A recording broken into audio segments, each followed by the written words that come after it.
Hey everybody, we're going to talk about fountain pens for artists today. So if you're like me, you might have started noticing these pop up and they're kind of having another moment. You might have seen them on YouTube, possibly illustrators or watercolorists or urban sketchers or pen and ink artists using them, or you might have seen them on a supply list for a challenge such as Inktober, which is coming up a few days. Or you might have seen them starting to pop up in your local art supply store. They are definitely starting to get popular again. So in this video, we're going to talk about why you might want to use one of these. And if you decide to use one, what one are you going to pick? Or what ones are you going to pick? And then how to use them. And then what kind of care and feeding they require. I'm Mark, and this is We Talk Art.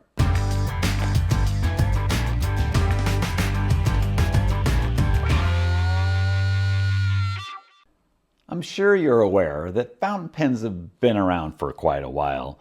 I'm guessing that your grandparents or even your great-grandparents use them as their primary ink writing tool. But you might not know that they've actually been around for a lot longer. So they were originally described in writing in Egypt in the 10th century. They weren't actually patented till the 19th century.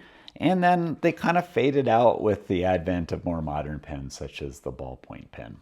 So the question is why are they coming back? And why are artists using them? And how did we get here? So writing tools go way, way back. I mean, originally it were probably fingers dipped in ash or ash with some kind of binder or ink. But they have some limitations, such as being very messy. Many civilizations started using sticks, which can be actually a fun mark-making tool, and progressed then probably to some kind of reed pen that held ink, and possibly quills, brushes of various types. And we get into more modern-day pens such as the dip pen, and somewhere in here we'd probably get the fountain pen coming in, the liner pen used for graphic arts, the rapidograph pen, which is a technical pen used by architects and engineers. It makes a very precise line, generally on a very smooth paper. Some artists like to use these, but they have a downfall that they're prone to a little bit of accidents. They require meticulous care and a very specific ink, and again, a very specific paper like vellum. And that kind of brings us full circle to the modern fine liner. And these are the pen that kind of has dominated the pen and ink world for a lot of reasons. They're very convenient. They make a very consistent line. They come in a lot of tip sizes. So the fine liner is a pretty decent pen, but it does have some limitations that we'll talk about. But in this progression of moving all the way to the modern drawing fine liner pen, have we lost something in the progress? And I think that it's possible we have, and that's why the fountain pen is having somewhat of a resurgence. So artists that do some form of pen and ink, such as sketching or pen and ink work or urban sketching, line over or underwash, are starting to put these back on the map. I kind of blame the urban sketchers.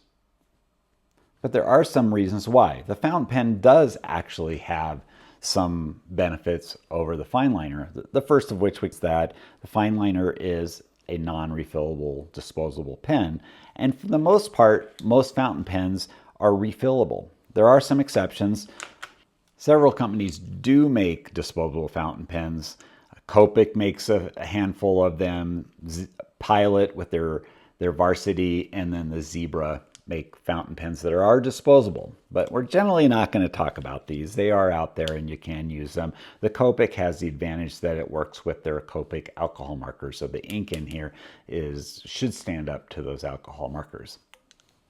But having the ability to refill the pen allows you to choose the ink that you put in it, and there is a large variety of inks available for fountain pens. It's not all inks, but there's a large range of colors. Some glisten and do some amazing things, but most artists are going to be probably working with a black or a brown or possibly a blue, and there's a large variety of those. You also have the advantage that some of the fountain pen inks are waterproof, which works with people who want to combine them with other things such as water-based markers or watercolors.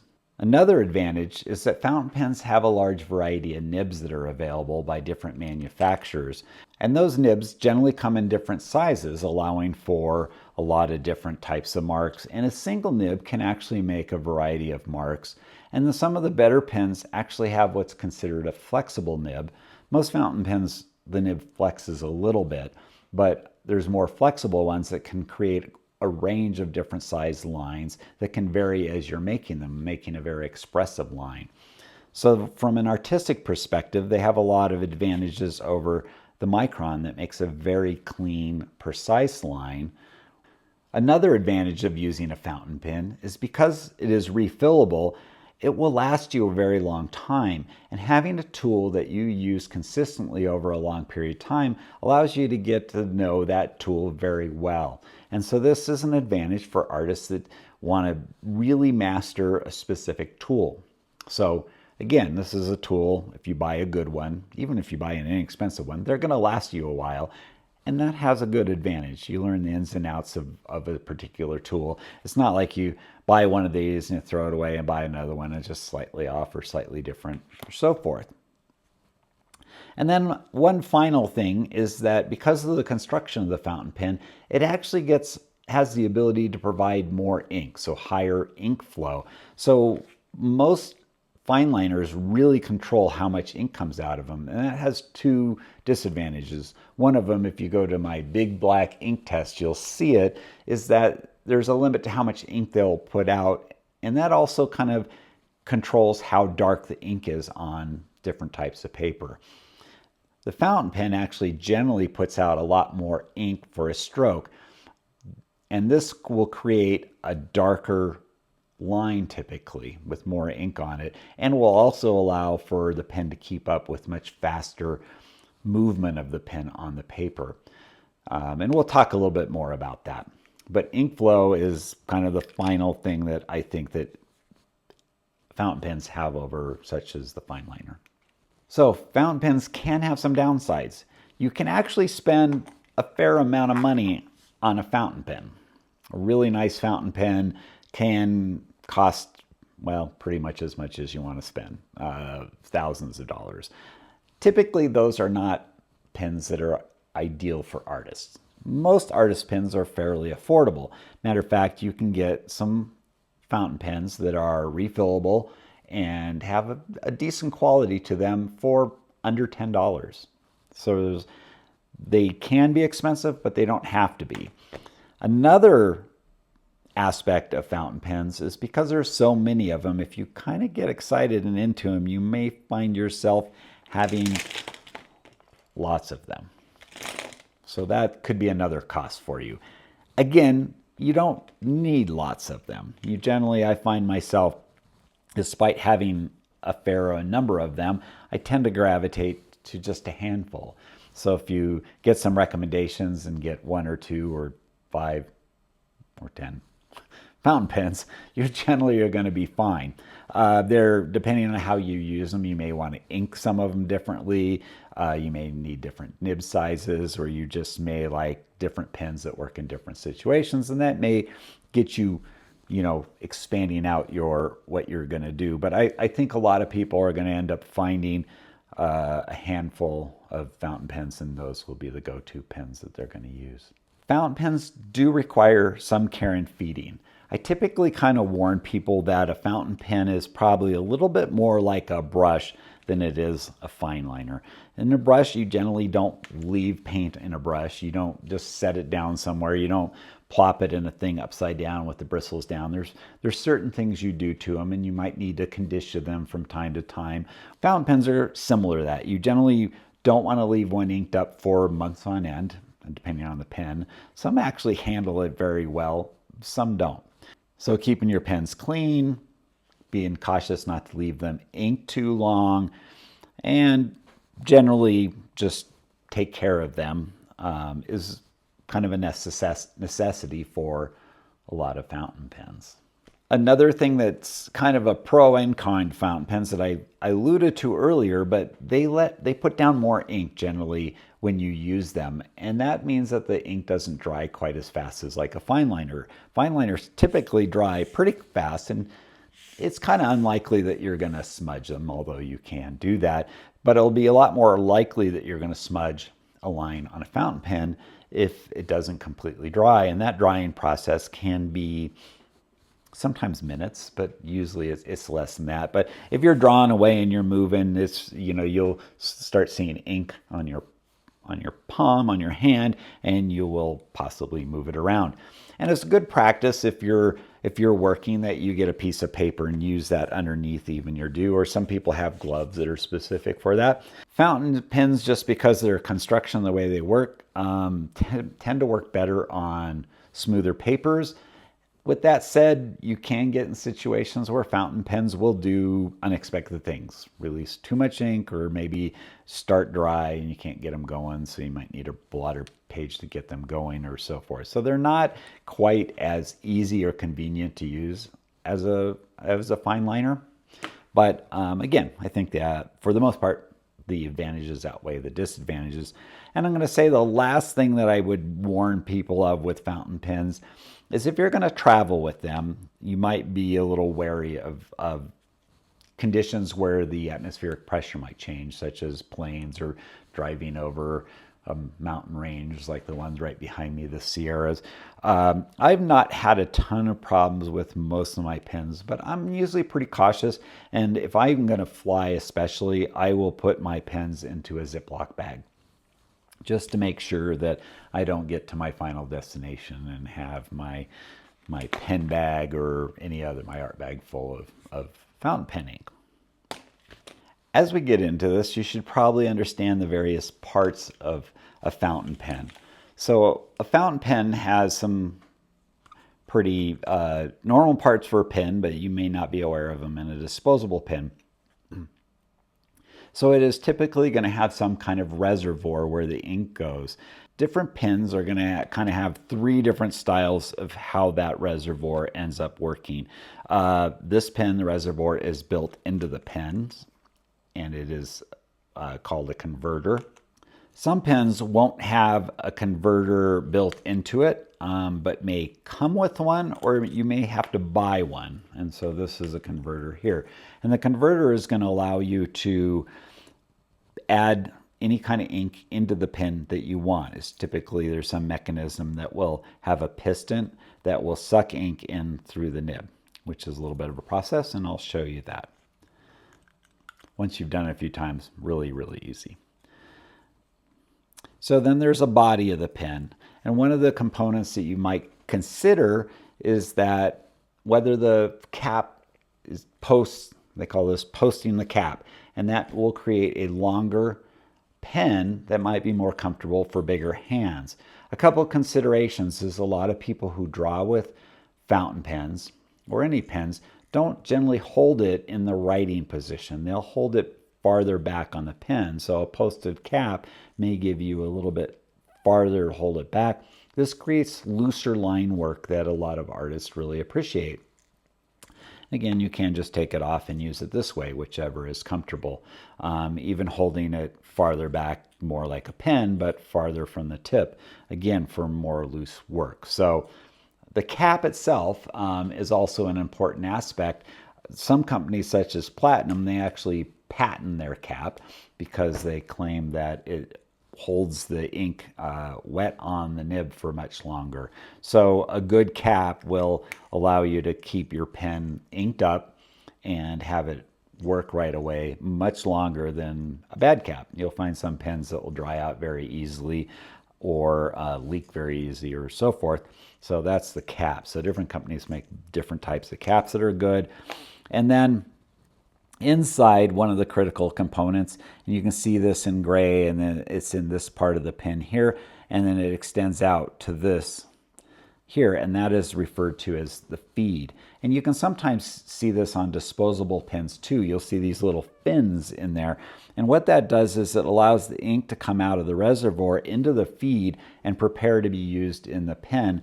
And that just is kind of the extra ink that can be put into the nib rapidly should you use the pen fast. It also controls it not too much ink flows into the pen. Now there are some pens like these noodler pens here that you can take this pen completely apart and you can take the nib off the feed and you can actually clean and modify this feed. Yes, there are DIY pens. So the noodlers are good for hacking and doing those kind of things. And then the final component is going to be the nib itself. And the nib is often for inexpensive pens that you'll probably be buying for drawing or art applications is usually going to be a steel. Most popular pen companies have 3 different types of sizes to their pens as the base model. So they'll have, like, this is an extra fine, then there'll be a fine and a medium. And then many pens will have a variety of other different larger sizes up into calligraphy nibs, or this is actually considered a music nib, and it goes back to the idea of making musical notes, but it has a lot of flexibility to it and has a lot of line variation to it, which I'll be showing you in a bit. So there's a lot of variation to the types of nibs you can get. The first thing you should be aware of is that there's 2 major companies that are kind of known for their fountain pens, and that's Japan and Germany. And so fountain pens tend to fall into 2 categories, the German fountain pens or the Japanese fountain pens. Both countries that make these pens generally have an extra fine, and medium nibs, except the Japanese nibs typically are smaller by 1 size than the German pens. So if you really like fine detail work, you're probably going to be wanting to look for an extra fine in a Japanese pen, and that would be pens like Platinum, Pilot, or so that would be either Platinum or Pilot as a Japanese pen maker that sells some finer line pens.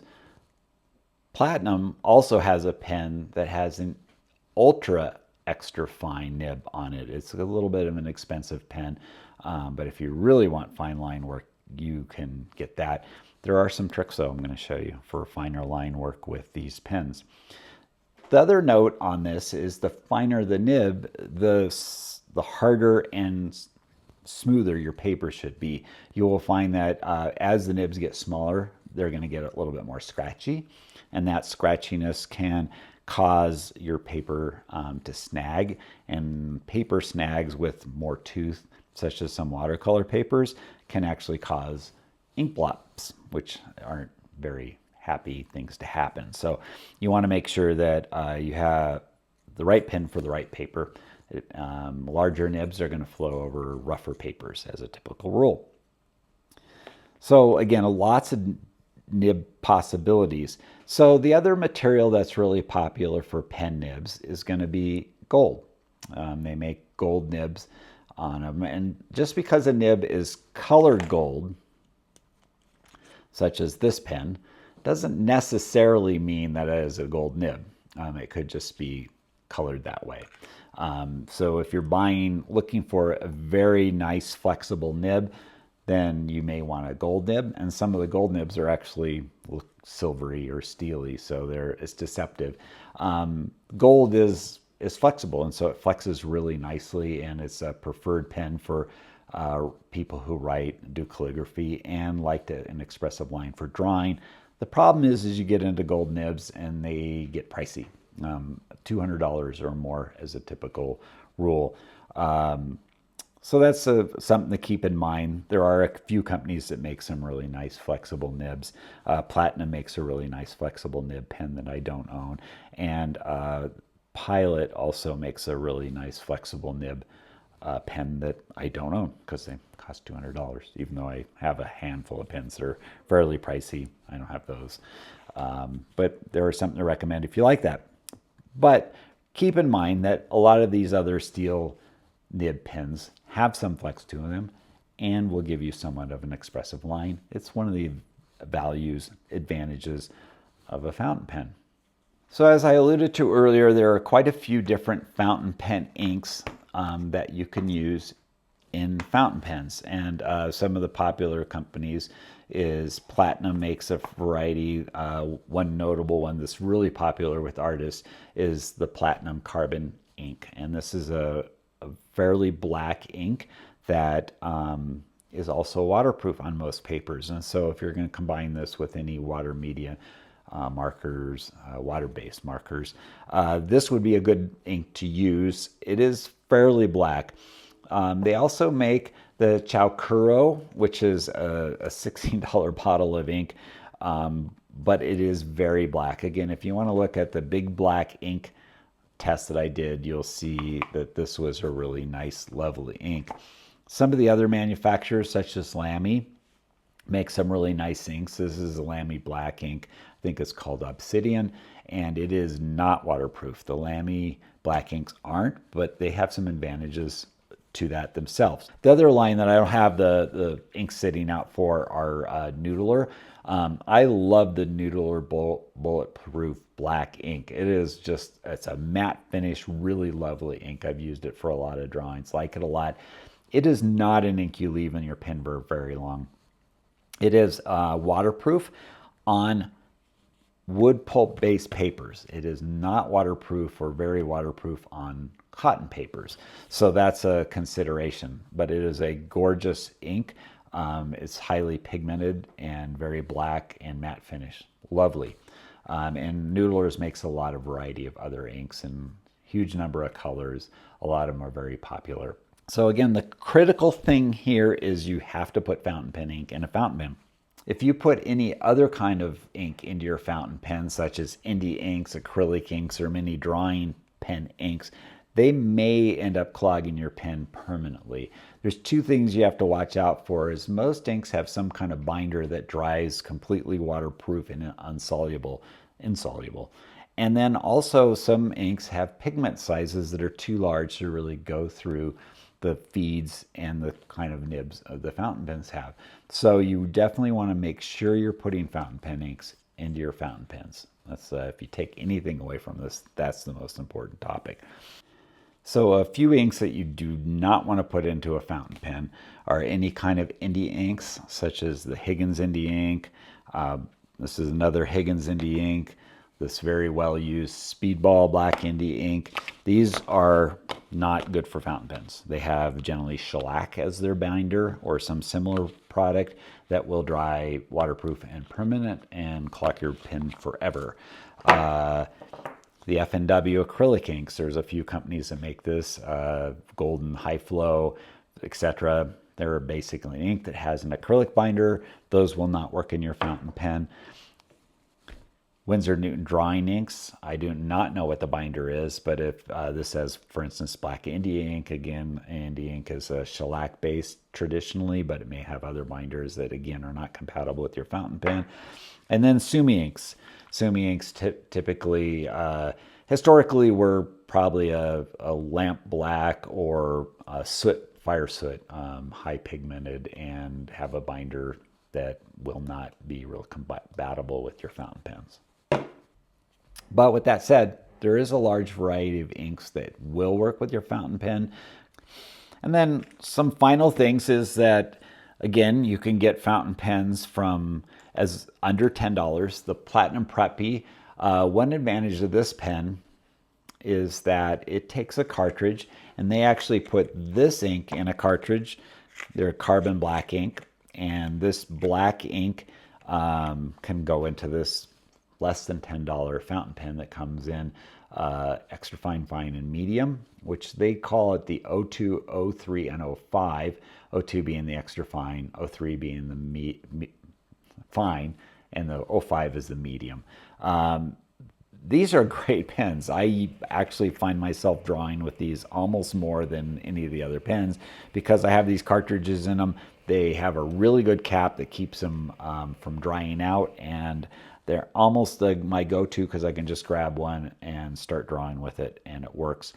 And they're under $10, and it has a really good ink you can put into it. You can put a converter into these, so any of the Platinum converters will fit into the Preppy, but often the converter might be as much as the pen. So as a general rule, if I'm going to use a Preppy, I will just put the carbon cartridges in them, and they look something like this. Okay, one challenge that a lot of people who are approaching fountain pens have is trying to figure out how to get the ink into the pens. And so the problem here is that different manufacturers kind of accomplish this in different ways, and that can lead to some confusion. So it's not as complicated as it sounds. You just have to know that if you're going to choose a specific pen company, you might have to fall in line with their cartridge or converter system. So we'll start with a few pens that I have that actually have converters built into them. And so these are pens that have some kind of system where the ink is just sucked into the body of the pen using a system like this with the plunger, and then you don't really have to worry about too much. You can just get yourself a bottle of ink and load it up, as I'm going to show you in a few minutes, and you're kind of set. This pen is a TWSBI, and then most of my Noodler's pens are the same. They also have a body system that has the converter built into the body. They do have some options. You can actually take this converter out and put some other kind of cartridge-based systems that they have in, but for the most part, you'd usually use this with the built-in converter that comes with the pen. So that leaves you with the rest of the pens that I'm kind of looking at here, and they each have a system for getting ink in using some kind of cartridge based or a converter that replaces that cartridge. So the name converter came from because you're going to convert the pen from a cartridge based system to a filler based system, and so that's why converter is used. I don't have converters for all of these like the Super 5, but I'm going to leave that one to the last. So if we look at the Platinum pens, they have a system that's cartridge based, and they have a proprietary cartridge that looks something like this. It's kind of identifiable because it has a ball bearing that caps this off so the ink doesn't come out. So their system, they make a few different types of ink, but if you want to convert them, then they have a converter that looks something like this, and it is like the other converters, as a piston that works on a screw dial. These kind of range in the $10 range. I've seen them higher and lower depending, but they will replace the cartridge inside here and then allow you to fill it as I'm going to describe. Lamy also has their own system. They have a cartridge that looks something like this. Their cartridge, you need to break the plastic that seals it when you put it in the pen. It requires, actually Lamy's system is kind of nice because you can just put the pen, cartridge inside the body and then screw it on. That action of screwing it on will push this cartridge into the pen. Now the converter needs to be pushed in. It has a similar to the other ones, looks pretty much like the same thing, and then it has a cartridge, it has a piston base mechanism just like the ones we've looked at before. And so that system works. I convert a lot of my Lamy ink, my Lamy fountain pens, because I like to have a waterproof ink in them. This one actually has a cartridge in it, and their ink is not waterproof, but sometimes it's nice to not have a waterproof ink. You can pull it with water and do some amazing things. We've also been looking at the Pilot pens. They also are a cartridge-based pen. Their cartridges are proprietary also, so you need to put a Pilot-based cartridge into a Pilot pen. Their converters look like the one that's in here, which is a screw type with a plunger, but they also have a unique one that has a bladder that you can actually squeeze, hold, put the pen into ink, and pull it in through a suction system. And some pens like the Metropolis actually came with this. And then finally we'll be looking at pens such as the Super 5 that use an international cartridge. And the international cartridge is kind of nice because there's multiple manufacturers that make ink in international cartridges that can go in pens that use that international system, or you can buy a generic converter that's international that can fit into these pens. So companies that use that international system that's more generic is the Super 5, Faber-Castell, Kaweco, Pelican, and Twisby.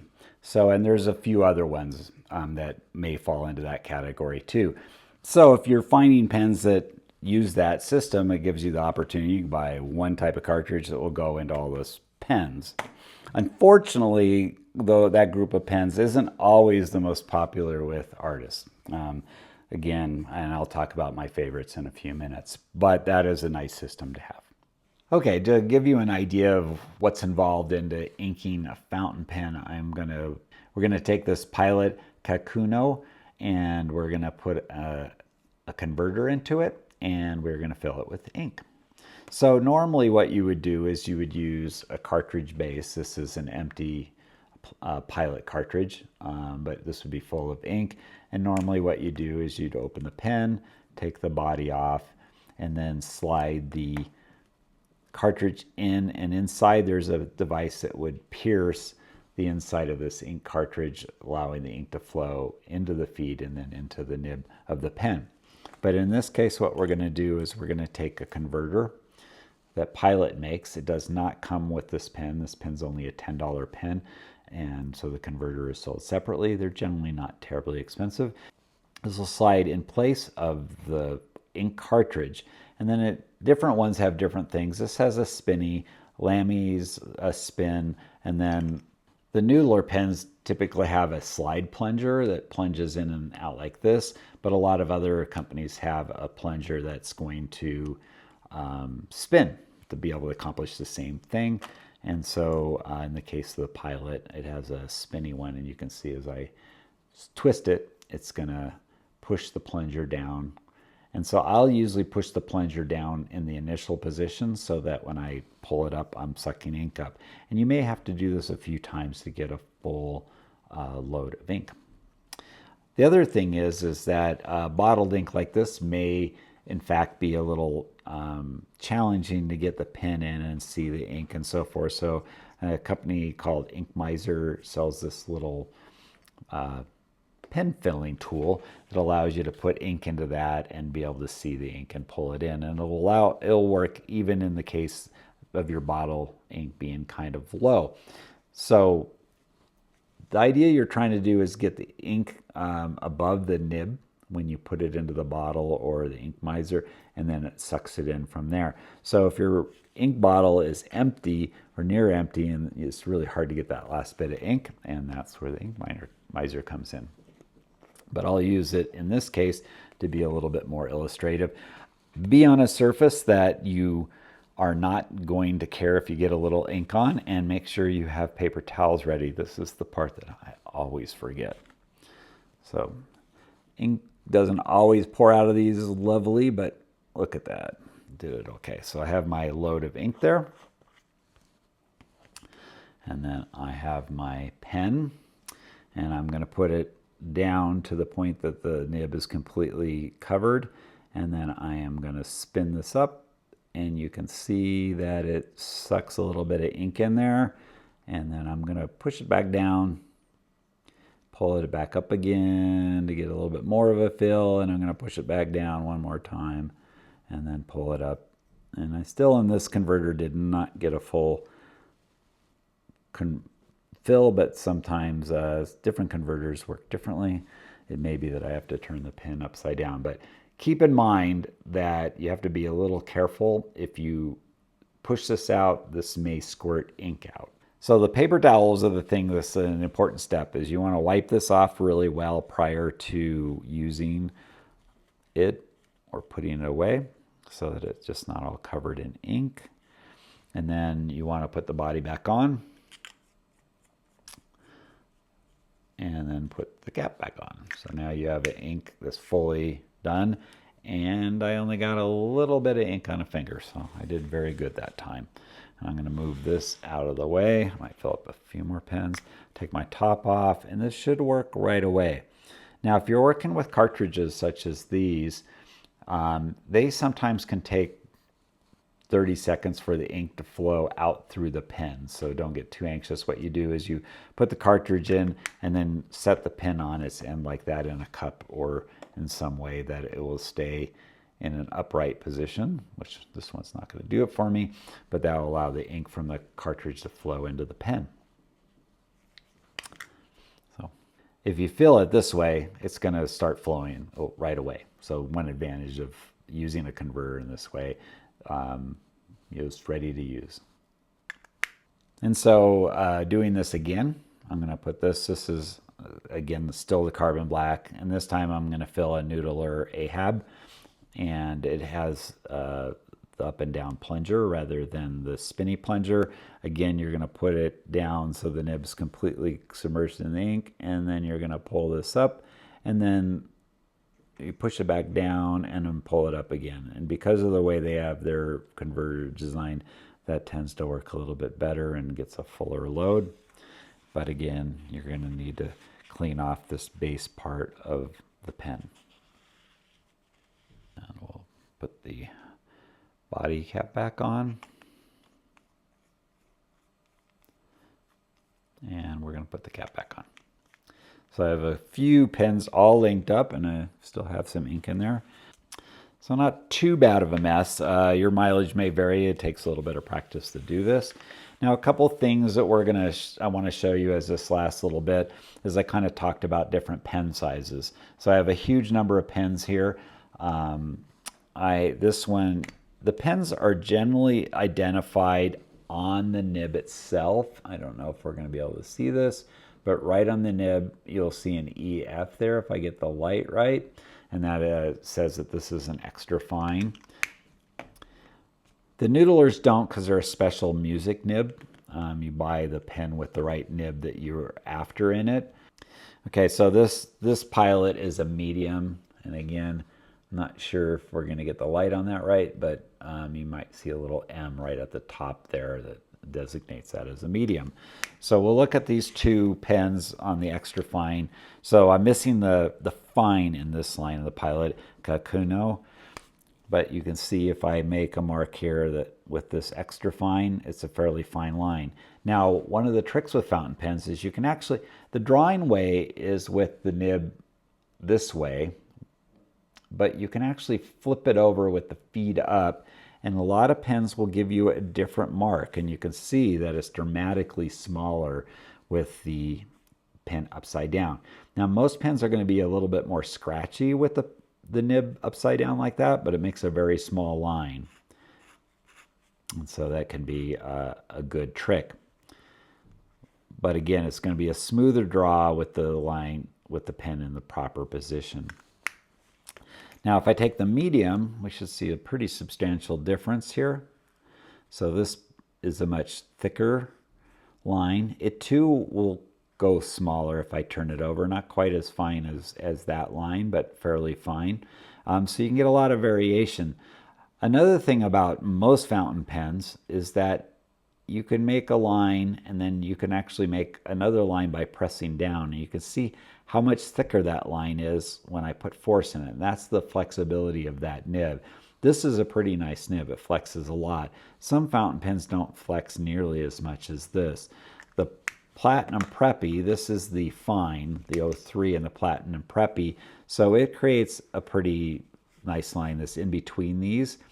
And it can also give you a finer line by turning it over. And it will flex a little bit, but as you can see, it's not going to give me as much flex as I was getting with that Pilot pen. So different pens have different amounts of flex that you can get out of them, but that flex is one of the really nice aspects of the fountain pen. As a general rule, these pens flex, they make a lot of difference.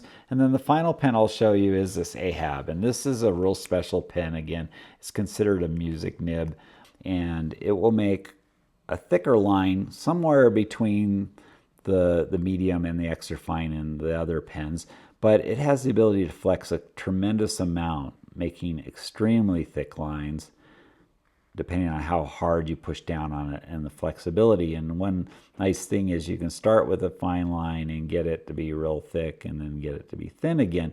And this is a little bit of a practice stroke, but it can make very expressive lines as a result of that.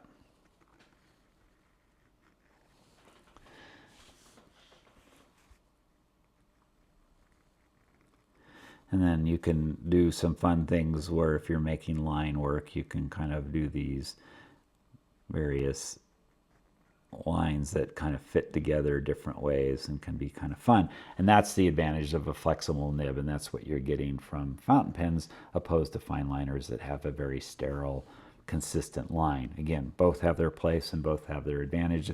But the other thing you'll notice is the ink flow of this is very thick, and it will stay wet for a fair amount of time. So you need to be cautious of that when you're drawing. So one other subject that's probably going to come up if you decide to go with fountain pens is that they do need cleaning occasionally. So more often than not, unless you've used it heavily or let it dry completely out, you generally can wash it with water. So you can take the nib out, or the whole feed in the nib, so they usually come apart something like this. And then you take the exhausted cartridge out, which usually just pulls out. And then you take this part, which is the nib and the feed mechanism, and you could just wash this out. Put it under the sink, run water through it, and so forth. And then you can set this on a paper towel. You can set this on a paper towel like this, and the water will generally flow out of it, and then you can let it dry for a while. If you don't let it dry and just put ink in it, you're going to find that the ink's going to be diluted for a while. So it's good to let it dry. Now, if that doesn't get your feed and nib section clean, there are some options here. Higgins makes a pen cleaner, and Dr. P.H. Martin's makes a pen cleaner too. I have the most experience with Higgins. It's always worked really good for me. I bought a bottle of this because I couldn't find this a little while ago, and I have yet to use it, so I can't really tell you how this works, but great company, so I'm pretty confident it will work. So you have a couple options with this. If you do not have a converter for your pen, you can basically just drop this into the liquid in either one for an amount of time. You may need to pour this out in a little cup and put your nib into that cup, and then let it soak for some amount of time. It depends on how bad it is, but you can generally, if you let it soak overnight, is fine. And then go back, rinse it out with water, and you will have should have a clean nib. I actually had a customer once tell me that they put India ink in the pen. I told them it was dead, but they could try this, and I guess they put it in here for several days, and it actually removed the India ink. So that may not be the case for you. I've heard that India ink pretty much kills a pen, but that would be the last ditch effort if you accidentally do that. Let India ink dry in your fountain pen. I would try the Higgins pen cleaner. But the other option is if you actually have a converter. This wouldn't be the ideal converter, but this is the Pilot squeeze converter. You could go in and put it into your pen cleaner and force the pen cleaner in and out of the pen a lot of times until you see that it's coming out pretty clean. And then you can do the same thing with water, and then you can go through the drying cycle and it should be good to go. So different pen adapters flow harder and less hard than others, but that's a generally good method. And what will happen is over time, this pen cleaning solution will turn to mud, and you're going to have to get rid of it and get some new stuff. But you can use it even when it's pretty much black. It will continue to clean these pens. So that's how you're generally going to keep your pens clean. One other note is sometimes you'll pick up a pen that hasn't been used for a few days or a week or so, and you start writing with it or drawing with it and nothing's happening. You can sometimes just put a little water on, or flow the tip under a little water, put it on a paper towel, let it flow out, and that will probably get it flowing. If a little bit of coaxing in that way does not work, you're probably in a situation where you'll have to clean your pen at that point. So that is pen cleaning. It's pretty easy. It's, as I said, fountain pens are a little bit more like brushes than they are like fine liners or ballpoint pens or something. They do require a little care and feeding. But again, I think it's a worthwhile thing to do. So I've kind of covered most of the topics on the fountain pen. I probably could talk for a lot longer, but I thought I'd go over some recommendations on pens that I like. And I've kind of been talking about these pens throughout this review. These are all my pens, so yes, I own all these pens. So yeah, to some degree, I own them and I like them. And there's a whole range of pens that I don't own, and they could be great. I just either have not seen recommendations of them for artists, or I couldn't afford them, or they just haven't come into a place that I can buy them, that I've seen them. But these are the ones that I have. These are the ones that I like. So I'm going to start with the fairly affordable pens, and these run from $5 to $20 range, depending. And the one that I've talked about a lot is going to be the Platinum Preppy, which is a pen that I think is a really good pen. I was seeing them for about $8 for quite a long time. I like that you can get the cartridge of the carbon black ink with this pen, and I like the extra fine is the pen that I use probably the most. I like the line stroke of it and so forth. It is not the most flexible of pens, and I have broken a few of these, but for the most part, for the price, they're really good. They're pretty rugged. The ones that I haven't dropped and broken have lasted a long time. They're fairly easy to clean. It's a good pen. A fairly new pen for me that's, again, in that category, I think these are a little bit more. They might be as much as $15, is the Pilot Kano. Another name I can't pronounce too well. This is a fairly inexpensive pen. You can get a fairly inexpensive converter for it. The Pilot inks, I'm not aware that Pilot makes a cartridge that has a waterproof ink. So this is a pen I would kind of recommend possibly converting. From my tests so far, they seem to be a really nice pen. They have similar sizes to the Platinum, and I think it's a worthy option, alternative, or companion to the Platinum pens. So that would be my first level recommendation, and these are great starter pens for people that are thinking about going with fountain pens to do art. Okay, if we're going to jump up a little bit to more $20 to $50 pens, we get into another line of pens. They're all a little bit higher quality, better nibs, better feeds probably, and definitely more stylish appearance. And probably my favorite in this category is going to be the Lamy. Now this is a German-made pen, so the nibs are not as small as the Japanese pens, but they're very smooth. They flow really good. They tend to hold ink and not dry out for fairly long periods of time. And they're one of the more reliable. I can usually pick it up and write with it if I'm in the window that they don't dry out. Now, if you get into months, they will dry out. So if you're going to kind of retire a pen for a while and not use it, then clean it out. I'd highly recommend it. But they make pens that fall into two categories. They make a whole range of pens that go up to very high and expensive pens, but the ones we're talking about is their lower end pens. So the Safari is a plastic-based pen. It's my understanding the guts are the same in these two pens. And then the All-Star, which is ALSTAR. AL is for aluminum, and these are aluminum-bodied pens. These can get up to near $50 depending where you buy it. These can generally be below $30 depending where you buy it. So you pay a little bit of a premium for the aluminum. I don't know if I would go for these unless you like a little bit, if you're a little bit more tactile. This has a nicer feel. It may be a little bit more rugged other than it does scratch, so forth. So I have a few of each, and I have them in different sizes. Again, they use, like a lot of these other pens, have the base extra fine, and medium. And you can actually get some other thicker nibs for these. Also, the nibs are in theory replaceable, and you can buy those nibs sometimes in the market. So if you had an extra fine and you don't like it and you want to go to a fine, you could buy a fine nib. You can wear out nibs, especially if you work on rough papers over a long period of time. So it's nice to have the replaceable nibs. So Lamy's a really good one in this category. I brought up the Super 5 a few times. I own this pen, but I haven't really used it a whole lot. It has a great reputation. They make an ink cartridge. It's an international ink cartridge, which is nice. Gives you the ability to get cartridges for a lot of different ink manufacturers.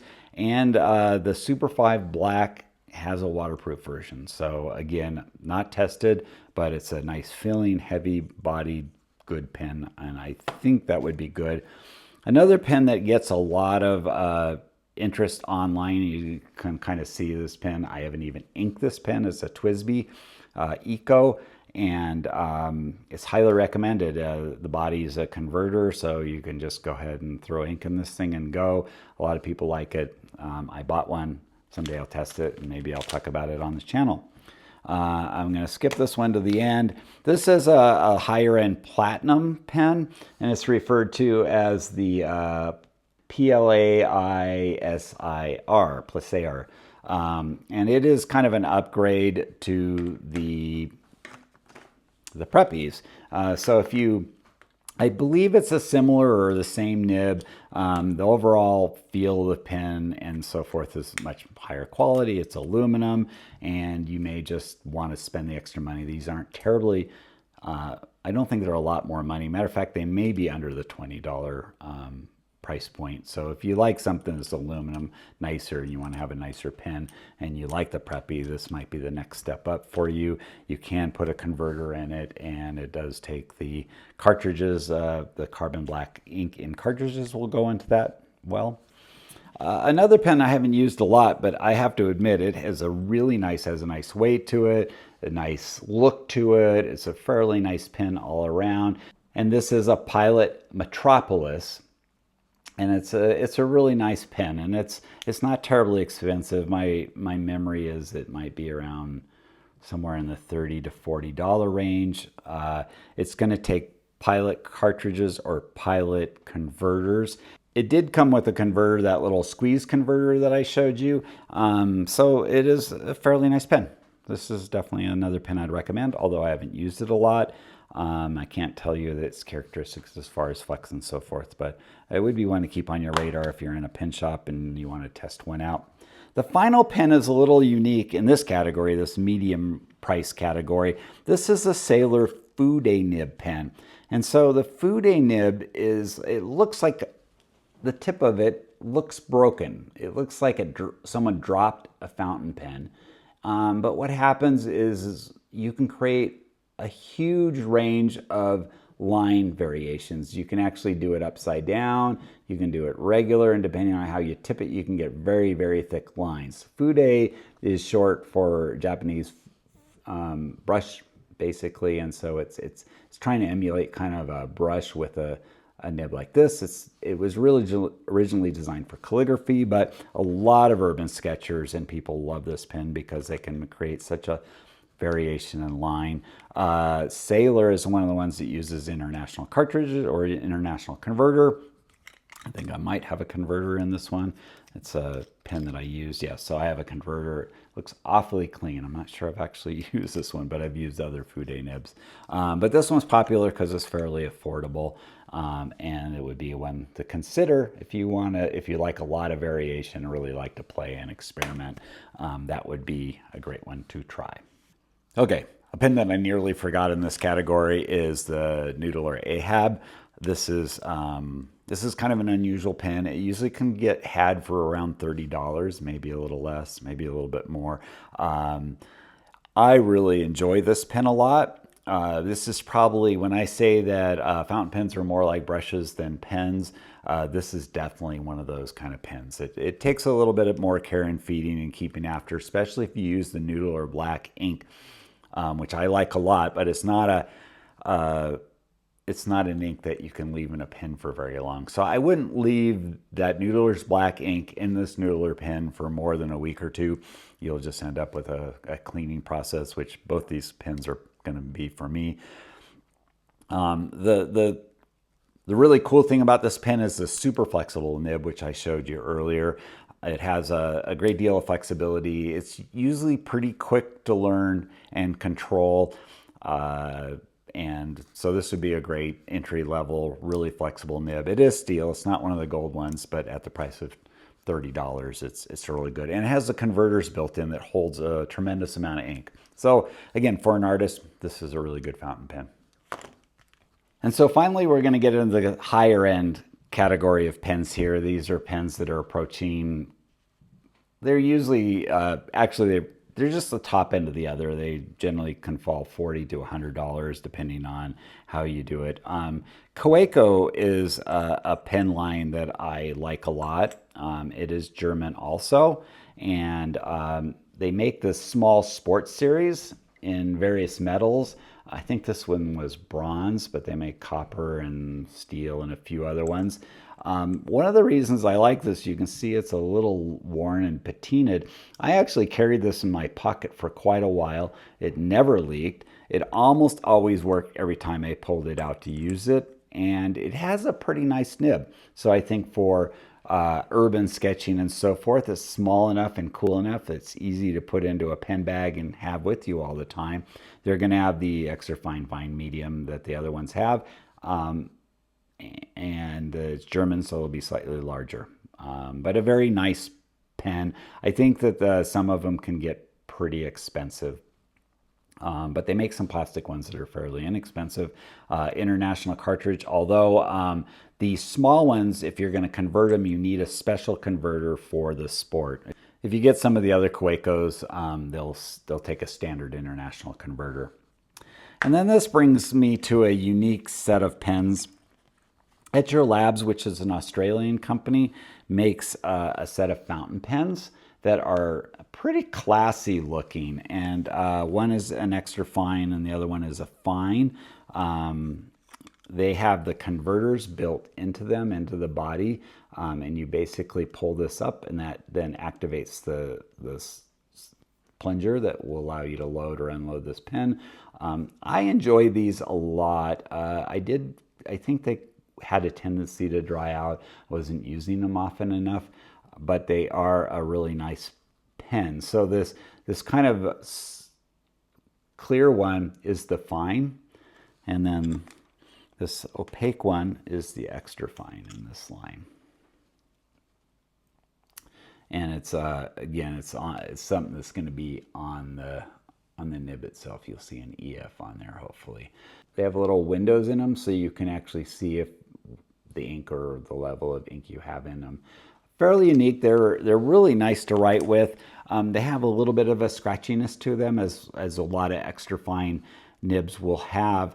Although I like that sensory feedback, so I do enjoy a little scratchiness to a nib. Sometimes when a pen is too smooth, it's kind of nice to do a smooth pen, but I do like a little bit of a scratchy feedback on a pen.